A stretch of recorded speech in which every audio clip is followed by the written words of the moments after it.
If we could start a new country, Yeah. which religion would be the best religion to start the country on? Which religion would be the best religion to start a new country? This is a really, really good question, because on the one hand, no religion has a monopoly on democracy. The idea that democracy fits better with like Christianity than it does with Islam is demonstrably false.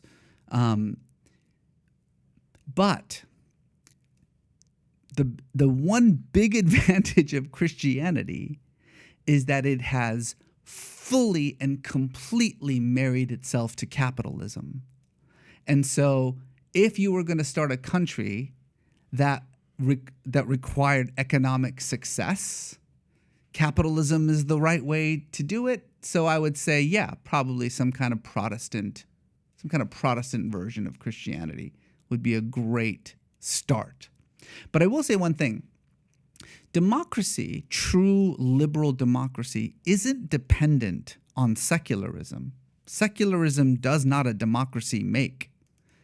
Pluralism is what makes democracy. The whole point of a democracy is that individuals get to vote on things based on their own personal ideas and beliefs. And whether you like it or not, for the vast majority of humans on Earth, their personal beliefs and identities are enwrapped around religious identity. So to say that religion should not have a role to play in democracy means that there's no democracy. That's what that means. The question is, can you have the proper safeguards in place to make sure that people who do not adhere to that majority religion or to religion at all are equally protected from having their rights infringed upon by the religion of the majority? That's what the United States was supposed to be with the anti-establishment clause. But we are 350 million people, of which 150 million of us are right-wing evangelical Christians who believe that the country is a Christian nation and should be based on Christian principles and laws, and that non-Christians would have a sort of secondary role, as second-class citizens in that kind of country. Well, that's legit. That's like half the country. That's a serious threat. So all religion can threaten democratic institutions.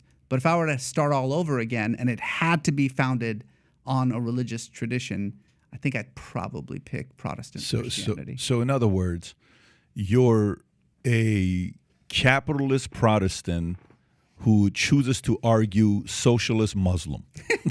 What a strange life. That's about right. So listen, man, the way I want everything to be is a Protestant capitalist, because it makes me wrapped in a contradiction. But do you know, first of all, I appreciate you for being honest, because you could have taken that and manipulated it and taken many different angles to kind of make the argument better for you. But you took the argument and just straight up said what would make you feel safer. Why didn't you say Muslim? Why not start a country and it being based on Islam, Muslim being the original foundations of the country? Again, so Islam's, right? There are multiple.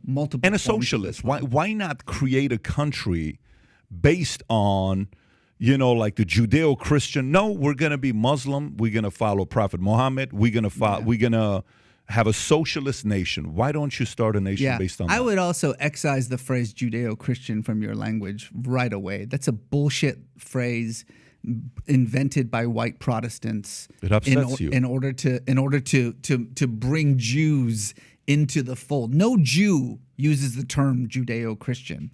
And the contradiction between those terms is hilarious. The whole point of Christianity is that there's no more need for Judaism because one Jew said so. So it's just Judeo-Christian is just this bizarre fake term to basically mean white. That's what it means. It means white. Stop using it. You just triggered my friend over here. Wait, what was the question? I'm sorry. So Yeah, you know how I got triggered, you know how and then I was America is built on a Judeo-Christian Okay, why not start your country where you America say is built on Protestantism. okay. Let's be very, very Quran, clear. Prophet Muhammad, Actually, and that's socialism? Tell me. No, when you go back and take a look, basically the founding fathers were deists more than anything else. Deism is a form of Protestantism. Deism is Protestantism. That's what it is. I think if you want it to be, it can be. If it helps your argument, it can be. But when you hear people saying, well, go take a look at the things that are at the Lincoln Memorial and the Jefferson Memorial, and I've heard that over and over and over again in various speakers who are Christian pastors, there are no scriptures carved in those things. There are none. And as a matter of fact, it was Thomas Jefferson who built, and as a scholar, you probably know this, the Virginia Religious Clause, where he listed everybody, and he used the word infidels because he thought that all people should be protected in America to have the freedom of expression. But these were deists that applied certain things. And if you look at Jefferson, goes back to France before he gets his writings.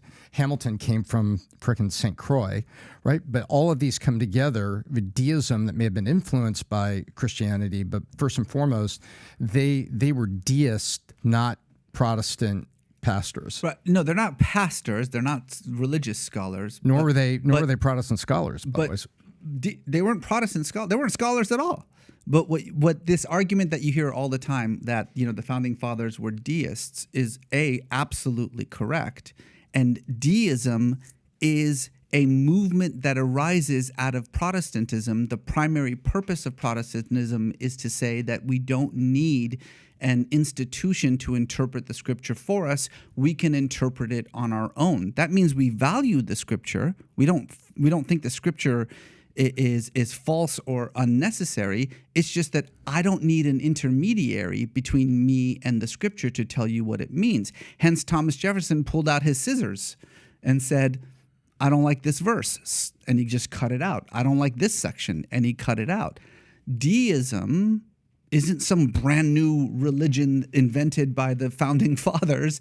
It is a natural progression from Protestantism and its thousands of sects, from Quakers to Shakers to Methodists to Baptists. Deists were just one of the many, many, many interpretations that arose out of Protestantism. We can move on and disagree because deism has its roots in basically all men seek. That when you find Native Americans that they encountered when they first came here, they said, isn't it interesting that the Iroquois seem to seek this creator, this God, and sometimes it's Ra, the sun god of the Egyptians, sometimes it's other things. Deism, I thought, had its roots in all men seek, not in its, and recognizing men, meaning all civilizations, all living humans, ultimately are seeking. Isn't it interesting when we encounter them that they have their way of seeking this thing, this creator, whatever they want to call it? We can move on, Tom. Yeah. We can move on, Tom. So going back to it. So if America is a Judeo-Christian nation, okay, I'm going to keep saying that to you because, okay, Alain Netanyahu says the same thing, but okay, you. Oh, good. Okay, let's quote 'cause a religious fascist. That's a great idea. So for you, why not start a country based on the Quran, following Prophet Muhammad, and socialism? Well, I think like I said, it was the issue of capitalism that I think is the big So you're draw a here. capitalist. I mean, we're all capitalists, man. Look at you. You're a capitalist. We're all capitalists. I'm a proud capitalist. I don't know if you're a proud capitalist. I will go. I'm a moral capitalist. I do not believe in the invisible hand of the free market, if that's what you're asking. So you're. So I don't worship the invisible hand. I don't know of the the free market difference like it's a between a god. capitalist and a moral capitalist. You're talking criminals. That's what you're talking about. I mean, I'm with you. I It's would like say- saying I believe when people say I don't believe in what do you call pedophilia within the churches. Well, you think I believe in that? Like so of course I support moral capitalism. No, but I bet, so you're a capitalist. No, That's but good to see. I bet that you have a almost religious-like faith in the power of the free market to set its own agendas and regulations and limitations, and that if you just leave it alone, it will take care of. It'll take care. I of used things. to until I studied China. Okay, all I used to until I studied China because when I studied China and I realized in the 80s they only had 4 law schools, and it was a dog-eat-dog type of an environment, you start realizing you need law and order and some regulation. It's the over-regulation I have a challenge with, where the bigger companies use lobbyists and politicians that are broke to buy them to create laws to make it tougher for the smaller guy to compete with them. That's the problem I have with just crony capitalism. That's what I would say. So you're a capitalist, so that's good. I will say the one thing that I've always Reza, really Twitter's going to admired- trend today saying Reza Aslan said he's a hardcore capitalist. Yeah, exactly. A moral capitalist. I'm no longer on Twitter, so I couldn't give a shit. Why are you no longer on Twitter? I deactivated all of my social media accounts as part of my Oh, it's by your choice. So you're not in the penalty box or something. No. It was part of my my New Year's resolution to my wife. Although I did 4 it in days November. ago? No, As of I actually when? I did it early. I did it in November. I went a little bit early. As soon as Musk was like, "I'm letting Trump back on," I was like, "All right, that's enough for me."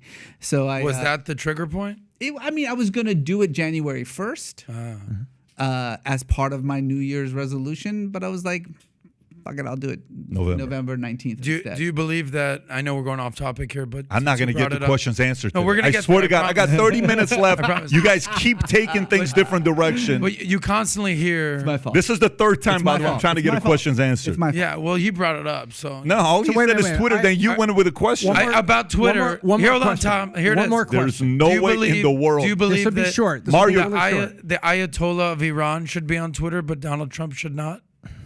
I don't think the Ayatollah of Iran should be on Twitter. No. But he is. Yeah. Trump was off. Well, again, Trump is an insurrectionist who tried to destroy American democracy and uses his Twitter to actively promote violence. Actively promote violence against his enemies. There's no room on Twitter for someone like that. Doesn't the Ayatollah do the same thing but much worse? Well, the Ayatollah's on Twitter in charge of a fascist, a religious fascist regime that murders children and uses his Twitter account in order to promote propaganda and lies about what he's doing. I mean, he doesn't belong on Twitter either. Yeah, why would he still be on them? Actually, fuck no. No, I he- don't think he should be on guys, either. I think it's very important to realize, like where he's at. He's saying neither should be on. His position, it's better to ask why do you not believe both should be on than why Khamenei's on. So I don't know. go back to your question. So I'm going to stay on this question. Guys, go ahead, because I got 30 minutes before I get on my Max 7 call.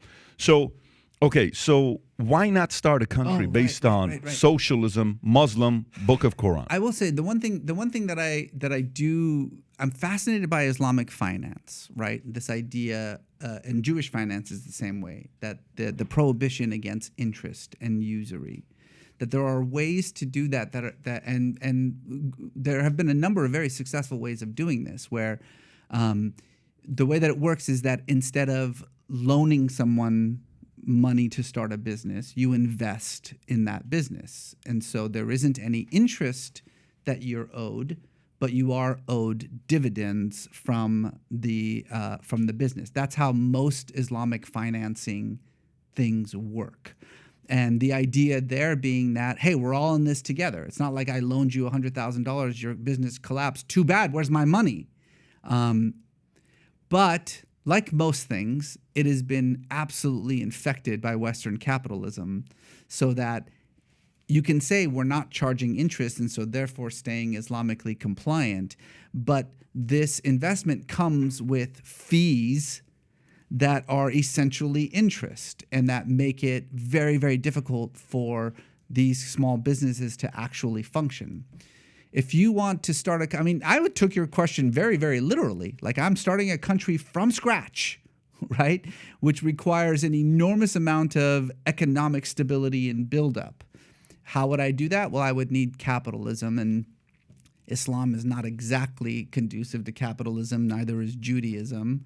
But Protestantism, it's not just conducive to capitalism, it is capitalism, radical individualism. You have been in not all Protestantism, but like in Calvinist, evangelical, Presbyterian, Protestantism, you've already been predestined. You've been prejudged to be successful.